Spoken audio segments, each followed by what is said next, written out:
আমি ইতিমধ্যে এটা বিশ্বস্ত সূত্ৰত জানিব পাৰিছো যে এক নিৰ্দিষ্ট ৰাজনৈতিক দলে তেওঁলোকৰ ৰাজনৈতিক সাংগঠনিকভাৱে শক্তিশালী কৰিবৰ কাৰণে দলৰ সাংগঠনিক ভেটি শক্তিশালী কৰিবৰ কাৰণে মিচিঙৰ অন্যতম পৰিচয় মিচিঙৰ জাতীয় যি মাংগলিক কাৰ্য আলি আই লৃগাঙক তেওঁলোকে হস্ত হিচাপে ব্যৱহাৰ কৰি তেওঁলোকৰ সাংগঠনিক কাম কাজ কৰিবৰ কাৰণে আগবাঢ়িছে বুলি আমি ইতিমধ্যে গম পাইছো।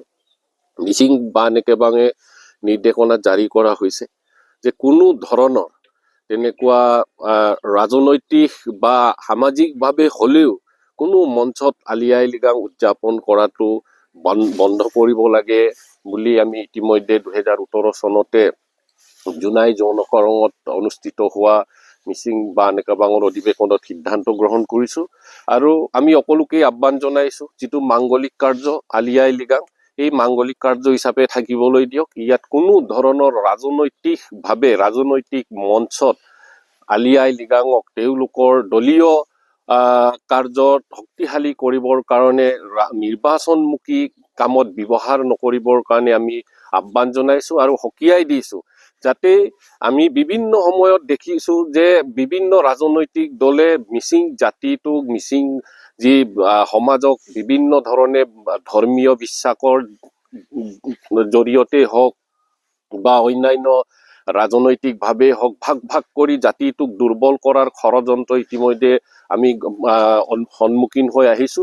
কিন্তু আজি পৰিলক্ষিত হৈছে যে আলি আই লৃগাঙৰ জৰিয়তে দলীয় ভিত্তিত আলি আই লৃগাং উদযাপন কৰি আলি আই লৃগাঙৰ যি মাংগলিক যি বৈশিষ্ট্য এই বৈশিষ্ট্যটো শেষ কৰিবৰ কাৰণে ওলাইছে বুলি আমি খবৰ পাইছো। আমি যিসকল সংশ্লিষ্ট দলে এই কাম কৰিছে আমি তেওঁলোকক আহ্বান জনাব বিচাৰিছো অতি সোনকালে শীঘ্ৰে এইটো পুনৰ বিবেচনা কৰি তেওঁলোকৰ এই যি ৰাজনৈতিক দলৰ শক্তিশালীকৰণৰ কাৰণে আলি আই লৃগাং উদযাপনৰ কাৰ্য বন্ধ কৰক আৰু অন্যথাই মিচিং সমাজে মিচিং জাতীয় সংগঠনে ইয়াৰ তীব্ৰ বিৰোধিতা কৰিবৰ কাৰণে মানসিকভাৱে প্ৰস্তুত হৈছো।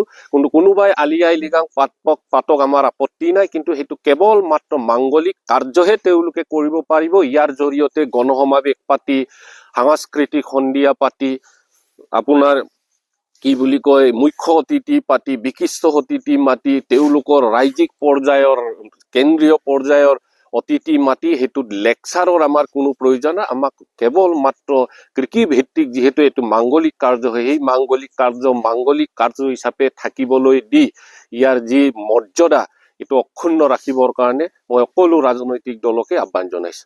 ৰাজনৈতিকভাৱে আমাৰ আলি আই লৃগাংটো ৰাজনৈতিকভাৱে হ'ব নোৱাৰে। এটা পৰম্পৰা আমাৰ ধৰ্ম হয়। এই ধৰ্মটোক আমি বেলেগ ধৰণে আমি লৈ যাব বিচৰা নাই আৰু সেইটোকে লৈ কোনোবা ৰাজনৈতিক দল আহি পিনে যে আমাৰ আলি আই লৃগাংটো জাক জমকতাৰে আমি এনেকুৱা কৰিম তেনেকুৱা কৰিম, এইটো গোটেই জাতিটোক এটা নিন্দনীয় এটা পৰিস্থিতি এটা হবলৈ গৈ আছে। গতিকে আমি বিশেষভাৱে যিসকলে সেইটো কৰিব বিচাৰিছে সেইসকলক আমি অনুৰোধ জনাব বিচাৰিছো আপোনালোকৰ জৰিয়তে যে আলি আই লৃগাংটো আমাৰ পৰম্পৰা ধৰ্ম হয়, ধৰ্ম এটা উৎসৱ হয় আৰু সেইটোক ৰাজনৈতিকভাৱে কোনো মতে এইটো যাব দিয়া নহব। আৰু বিশেষভাৱে এইটো খেৰকটা আঞ্চলিক কমিটি ইয়াতে যদি হোৱাৰ কথা কৈছে ইহঁতৰ কংগ্ৰেছ দল ৰাষ্ট্ৰীয় দলসকলে, গতিকে আমি এটাই অনুৰোধ জনাম যে আমাৰ খেৰকটা আঞ্চলিক সমিতিৰ নেতৃত্বত সেইটো মানে ইমিডিয়েটলি বন্ধ কৰাৰ আমি প্ৰচেষ্টা কৰিম আৰু সেইটো বিষয়ে আলোচনা কৰি আছো। এতিয়া মিটিং চলি আছে আমাৰ। সেইকাৰণে আপোনালোকৰ জৰিয়তে আমি অনুৰোধ জনাব বিচাৰো যে ৰাজনৈতিকভাৱে আমাৰ আলি আই লৃগাংটো লৈ যাব নোৱাৰিব আৰু দিয়া নহ'ব বুলি আপোনালোকৰ জৰিয়তে জনাম। মই ভূপেন বৰা, মই মাঘ বিহু পাতিম, মই কংগ্ৰেছো কৰিম, তাত আপুনি ক'বলগীয়া কি আছে? এতিয়া আমাৰ ইয়াতে আছে দলে সুৰজিৎ দলে নিজৰ বিহু আলি আই লৃগাং, দলে কংগ্ৰেছ। দলে আলি আই লৃগাং পদত আপুনি কি ক'ব নেকি যে দলে কংগ্ৰেছ কৰে সেইকাৰণে দলে আলি আই লৃগাং পাতিব নোৱাৰিব কথাটো? গতিকে বিহুক লৈ আমি অনাহকত বিতৰ্ক কৰিব নালাগে। বিহু যাৰ যিটো পৰম্পৰা সেইটো বিজেপিৰহে কথা। আপুনি কি খাব, কি সাজপাৰ পিন্ধিব, কি পাতিব, কি নেপাতিব সেইটো বিজেপিয়ে ঠিক কৰে। আমি বাকী যিসকল জাতীয় সংগঠন আছোঁ সকলোৱে চাব লাগে যাতে আমাৰ সংস্কৃতিক কোনো অপভ্ৰংশ কৰিব নোৱাৰে, আমাৰ সংস্কৃতিক যাতে কোনো বিকৃত কৰিব নোৱাৰে। এতিয়া দেউৰীসকলে দেউৰী বিহু পাতিব, বড়োসকলে বাগৰুম্বা নাচিব, আমি বিহু নাচিম, দলে আমাৰ পাৱে, এওঁলোকে আলি আই লৃগাং পাতিব, তেওঁলোকে ৰাজনীতিও কৰিব, ছাত্ৰ সন্থাও কৰিব, সেইটো কিয় বেয়া পাব লাগে? MSCটো এতিয়া চবেই জানে, এইটোতো এইটো MSC বুলি নকয়, ইগ' মাৰিব, MSC মানে এতিয়া ইগ' মাৰিব। গতিকে যিটো অৱস্থা, যিটো লুটপাট যিটো হৈ আছে, কয়লা চিণ্ডিকেটৰ নামত অবৈধ কয়লা খননত আজি 25জন শ্ৰমিকৰ মৃতদেহ আজিলৈকে চৰকাৰে উলিয়াব নোৱাৰিলে। এই কথাবিলাকতো ৰাইজে দেখি আছে। শিৱসাগৰ আৰু ঢকুৱাখানাৰ দলংখন হ'ব বুলি ভাবে নে? ইলেকশ্যনৰ সময়ত হ'ব বুলি ক'ব। কিমানটা ইলেকশ্যন পাৰ হ'ল? সৰ্বানন্দ সোণোৱাল ডাঙৰীয়াই মাজুলীত MLA খেলিবলৈ যাওঁতে ক'লে যে দলং হৈ যাব। তাৰপাছত আধাৰশিলা কৰিলে। তাৰপিছত নীতিন গডকাৰী ডাঙৰীয়াই পাৰ্লিমেণ্টত গৈ ক'লে যে সোণোৱালক জিকাবৰ কাৰণেহে মই কৈছিলোঁ।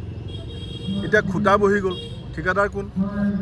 যিটো ঠিকাদাৰক উত্তৰ প্ৰদেশৰ চৰকাৰে ব্লেক লিষ্টেড কৰিছিল, আজি সেইটো ঠিকাদাৰকে অসম চৰকাৰে ৰঙা দলিচা পাই দিছে। গতিকে আমাৰ অসমৰ ৰাইজৰ যিটো আৱেগ আৰু অনুভূতি, বিজেপিয়ে যিধৰণে হেতালি খেলিছে, তাৰ প্ৰকৃত যিটো প্ৰত্যুত্তৰ অসমৰ ৰাইজে 26 চনৰ 10 মে'ৰ ভিতৰত দিব।